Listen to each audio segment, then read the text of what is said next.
Assalamualaikum. My name is Dr. Maria Hashim, and I'm going to be discussing with you some of the most common medicine topics, how to use those medicines, and also this common misconception about कि medicine को with meal लेना चाहिए, without meal लेना चाहिए, इसके बारे में। सबसे पहले तो मैं सबसे कॉमन मेडिसिन कैटेगरी जो कि कोलेस्ट्रॉल लोअरिंग ड्रग्स होती है उसके बारे में बात करूँगी, जिसको स्टैटिन्स भी कहा जाता है। स्टैटिन्स के अंदर अगर कॉमन ब्रांड नेम्स मैं आपको बताऊँ, जैसे लिपिगेट हो गया, रोविस्टा हो गई, सिब्वा हो गई, ये सब बहुत ही कॉमनली यूज़ की जाने वाली स्टैटिन्स होती है। कोलेस्ट्रॉल लोअरिंग एजेंट्स क्यों इंपॉर्टेंट होते हैं? बिकॉज कोलेस्ट्रॉल जब एक्सेस लेवल के अंदर हमारी बॉडी के अंदर होता है तो बेसिकली वो दो लेवल्स के ऊपर उसको मेजर किया जाता है, एक LDL और एक HDL के ऊपर। LDL is the low density lipoprotein, HDL is the high density lipoprotein. इसमें गुड कोलेस्ट्रॉल HDL है और बैड कोलेस्ट्रॉल LDL है। तो स्टैटिन्स बेसिकली LDL को रिड्यूस करने के लिए और HDL को बढ़ाने के लिए हेल्प करते हैं, जिससे ओवरऑल कोलेस्ट्रॉल लेवल्स रिड्यूस होते हैं और कोलेस्ट्रॉल बेसिकली जो आगे जाके जितने भी कार्डियोवैस्कुलर डिजीज़ेस या हार्ट अटैक्स एंड स्ट्रोक्स वगैरह की कंडीशंस होती है उसको रिड्यूस करने के लिए या फिर उसको प्रिवेंट करने के लिए यूज़ की जा रही होती है। इसके अलावा लाइफस्टाइल मैनिफेस्टेशंस तो ज़रूरी ही होते हैं जो पेशेंट्स कोलेस्ट्रॉल ले रहे हो, कोलेस्ट्रॉल मेडिसिन ले रहे हो। कोलेस्ट्रॉल मेडिसिन को लेने का तरीका ये है कि उनको हमेशा विद मील लेना चाहिए, क्योंकि इससे उसकी एब्जॉर्प्शन बढ़ जाती है और जितने भी जो दूसरे स्टमक अपसेट के इश्यूज़ हैं उससे भी आप बच सकते हो। इसके अलावा कोलेस्ट्रॉल मेडिसिन को हमेशा एट नाइट टाइम लिया जाता है, बिकॉज कोलेस्ट्रॉल की प्रोडक्शन ही मेन हमारी बॉडी के अंदर एट नाइट टाइम हो रही होती है। ये चीज़ बहुत कॉमनली देखी जाती है कि हाई ब्लड प्रेशर के मरीज़ बहुत ज़्यादा है सोसाइटी के अंदर, एंड बहुत ही कॉमनली हमें कोई भी ऐसा रिलेटिव या कोई भी ऐसा फ्रेंड मिल जाता है जो हमारी मेडिकल हिस्ट्री शेयर कर रहा होता है। सो समटाइम्स वी थिंक कि हमें उनकी जो भी ब्लड प्रेशर की मेडिसिन है वो यूज़ करनी चाहिए और हम डॉक्टर के पास जाना ज़रूरी नहीं समझते, मगर ये स्ट्रांगली प्रोहिबिटेड होता है, बिकॉज जो भी हमारी ब्लड प्रेशर मेडिसिन होती है वो हमारी स्पेसिफिक मेडिकल हिस्ट्री के हिसाब से, हमारी स्पेसिफिक कंडीशन के हिसाब से और उसकी जो डोजेजेस होती है वो हमारे बॉडी टाइप और हमारी कंडीशन को मद्देनज़र रखते हुए दी गई होती है। तो इस चीज़ का खास ख्याल रखना ज़रूरी है कि हम जो भी ब्लड प्रेशर की या जो भी कोलेस्ट्रॉल की मेडिसिन इस्तेमाल करें वो स्पेसिफ़िक हमारे लिए प्रिस्क्राइब की गई है और वो हमारे लिए स्पेसिफ़िक होनी चाहिए। इसके अलावा स्टैटिन्स और दोनों के अंदर जो एंटी हाइपरटेंसिव ड्रग्स है इसके अंदर कंसिस्टेंसी बहुत ज़्यादा मैटर करती है कि जिस टाइम पे आपको कहा गया है ना every day on the same time you have to follow the doses form, otherwise उससे आपके लाइफस्टाइल के अंदर बहुत से और आपकी हार्ट कंडीशंस के ऊपर बहुत ज़्यादा हैज़र्डस इफेक्ट्स हो सकते हैं। अब सबसे ज़्यादा कॉमनली यूज जो नेक्स्ट कॉमनली कंज्यूम मेडिसिन है वो एंटासिड्स होती है।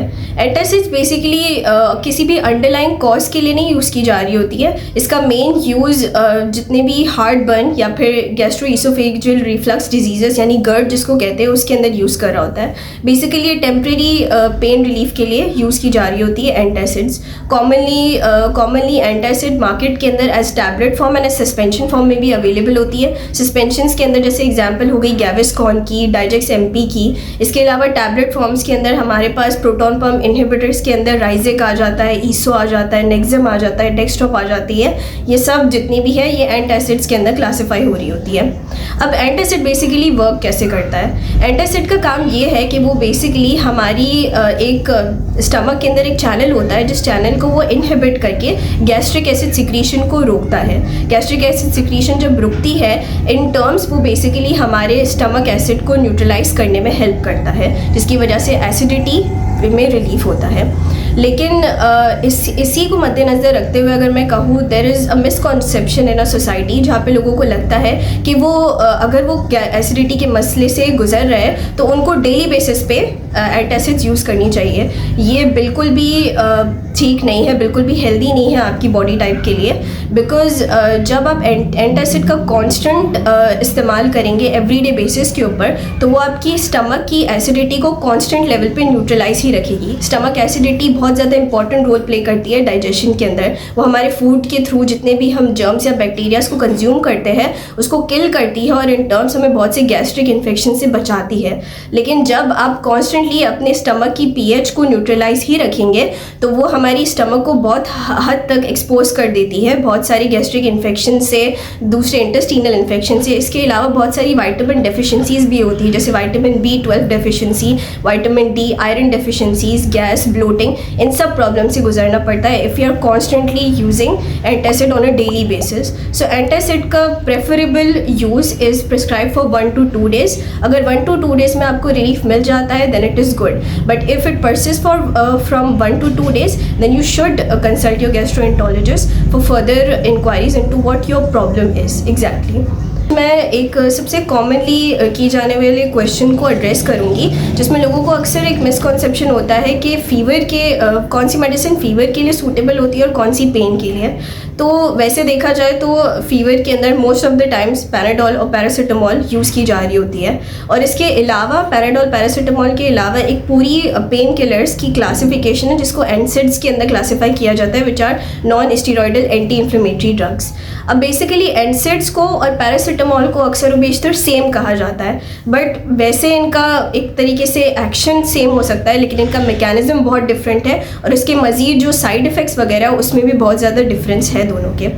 जैसे अगर मैं एनसिड्स की बात करूँ, पेन किलर जिसके अंदर कॉमनली आप बात कर ली ब्रूफेन की, वॉरेन हो गया और इसके अलावा न्यूप्रॉक्स हो गई, ये सारी मेडिसिन एनसिड्स की क्लास में जा रही होती है। एनसिड्स का काम टोटल चार इफेक्ट्स वो प्रोड्यूस करता है हमारी बॉडी में। एक वो हमारी फीवर पे इफेक्ट करते हैं, एक इन्फ्लेमेशन पे इफेक्ट करता है, एक पेन पे इफेक्ट करता है और एक वो प्लेटलेट पे इफेक्ट करता है। प्लेटलेट्स बेसिकली जो हमारे ब्लड को थिन करने में, प्लेटलेट के अगेंस्ट वर्क करके वो हमारे ब्लड को थिन करता है, जिसके अंदर सबसे कॉमन एग्जांपल एस्प्रिन या स्कार्ड की है जो हार्ट डिजीज़ के अंदर पेशेंट्स ले रहे होते हैं। नेक्स्ट जो हमारे पास क्लास आ जाती है वो नॉन सैलिसाइलेट्स के अंदर कैटेगराइज करते हैं पैरासीटामोल को।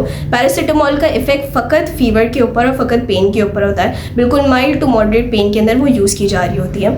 तो जिस तरह अगर कोई कभी केमिस्ट के पास जाता है और अगर आपका केमिस्ट आपको ये बोले कि आप पैरासीटामोल नहीं है हमारे पास अवेलेबल तो उसकी जगह आप पॉन्स्टान ले लो या फिर कोई भी दूसरी एनसिड की क्लास ले लो, तो वो इतना ज़्यादा इफेक्ट नहीं प्रोड्यूस करेगा as compare to paracetamol, because paracetamol even on maximum doses भी उसका कोई साइड इफेक्ट नहीं होता और उसका बिल्कुल हाई पोटेंसी इफेक्ट होता है फीवर के ऊपर as compare to other painkillers. वो वाली पेन किलर्स का भी एंटीपायरेटिक इफेक्ट ज़रूर होता है, लेकिन उसके साथ साथ बहुत से अनवांटेड इफेक्ट्स भी होते हैं और बहुत से साइड इफेक्ट्स भी होते हैं जिससे किसी को भी as compare to other painkillers या अदर एनसिड क्लास की जितनी भी पॉन्स्टान हो गए जैसे ब्रूफेन हो गए, इन सब से, बिकॉज इन सब के स्पेसिफिक फीवर पे इतना ज़्यादा इफेक्ट नहीं है जितना इनका यूज़ इन्फ्लेमेशन और पेन के लिए हो रहा होता है। तो if someone is using simple pain killers like NSAIDs for just to इसके कंपैरिजन में अगर मैं पेन किलर्स एनसिड्स की बात करूं तो उनका बहुत ही डिफरेंट इफेक्ट हो रहा होता है, बिकॉज वो स्पेसिफिक नहीं होता है इतने ज़्यादा फीवर को लेके। वो उनका एंटीपायरेटिक इफेक्ट ज़रूर होता है बट इसके अलावा they have much more effect on inflammation and pain as well, और वो उनको ज़्यादा अच्छे से टारगेट कर रहा होता है। इस वजह से फॉर स्पेसिफिकली टारगेटिंग फीवर और एंटीपायरेटिक इफेक्ट के लिए paracetamol is much more preferable than the other drugs in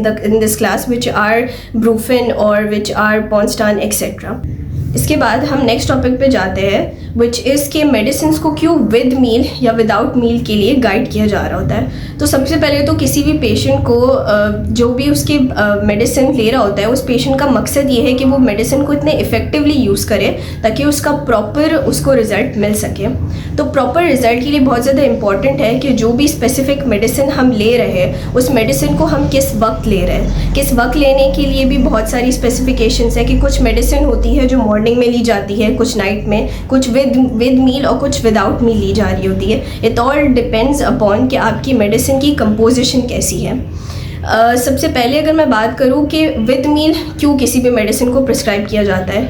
with मील उन मेडिसिन को प्रिस्क्राइब किया जा रहा होता है जिस मेडिसिन का की एब्जॉर्प्शन इंक्रीज़ हो जाती है या जिस मेडिसिन की एब्जॉर्प्शन प्रॉपर होती है विद फूड, एंड ऑल्सो उस कंडीशन के अंदर कि वो मेडिसिन हमारे जीआई ट्रैक के ऊपर कोई भी हार्श इफ़ेक्ट्स प्रोड्यूस कर रही होती है। इससे हम प्रिवेंट करने के लिए अक्सर व बेशतर उसको फूड के साथ यूज़ कर रहे होते हैं। इसके अलावा वो मेडिसिन जो कहा जाता है कि बिफोर मील लेनी चाहिए। बिफोर मील इसलिए गाइड किया जाता है बिकॉज ये सारी मेडिसिन जो होती है या तो इनकी एब्जॉर्प्शन इनहिबिट हो जाती है फूड से, या तो इनकी एब्जॉर्प्शन बहुत ज़्यादा फास्ट हो जाती है, जबकि हमें उस मेडिसिन का बहुत ही प्रोलॉन्ग एक्शन चाहिए होता है, या फिर उस मेडिसिन की बहुत सारी इंटरेक्शंस होती है फूड के साथ, जिस वजह से उन मेडिसिन को गाइड किया जाता है कि हम इसको हमेशा विदाउट मील लें। इसके अंदर सबसे पहले तो एग्जांपल एक ले सकते हैं हम ब्रूफेन की, पेन किलर्स की। बेसिकली ब्रूफेन हो गया, न्यूप्रॉक्स होगा, ये सारी मेडिसिन जितने भी पेन किलर्स या एनसिड्स है इनको हमेशा विद मील लेना चाहिए बिकॉज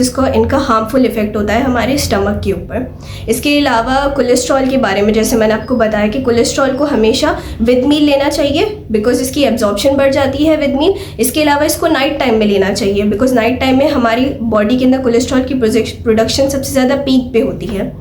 इसके अलावा एग्जाम्पल ले सकते हैं हम एंटीबायोटिक्स की। बहुत सारी एंटीबायोटिक्स है जो बहुत ज़्यादा स्ट्रांगली एक्ट कर रही होती है हमारे स्टमक के ऊपर, तो इस वजह से भी इनको विद फूड लेने के लिए एडवाइस किया जा रहा होता है। अब उस मेडिसिन की बात करें जो विदाउट मील ली जाती है, जैसे सबसे कॉमन एग्जांपल हमारे पास एंटासिड्स की हो गई, जिसमें मैंने प्रोटॉन पंप इनहिबिटर्स में आपको राइजिक बताया है, ईसो बताया है, नेक्सिम बताया। ये सारी मेडिसिन हैं, इन सारी मेडिसिन को 30 to 60 मिनट्स बिफोर मील लिया जाता है ताकि वो हमारी स्टमक की एसिडिटी को कम कर सके और हम ईजीली जो भी हमारा फूड है उसको इन्जॉय कर सकें। इसके अलावा हमारे पास एग्जाम्पल हो गई वो मेडिसिन जो ऑस्टियोपोरोसिस के अंदर यूज़ की जाती है, जैसे कि बिसफॉस्फेनेट्स की क्लास के अंदर बहुत सारी ऐसी मेडिसिन है। इन सब को भी कहा जाता है कि ये अर्ली मॉर्निंग लेना चाहिए और ये बिल्कुल ही एम्प्टी स्टमक। इसके अलावा एक थायराइड की भी मेडिसिन होती है थायरॉक्सिन, इसके लिए भी प्रिस्क्राइब किया जाता है कि हमेशा 30 to 60 मिनट्स बिफोर मील लेनी चाहिए।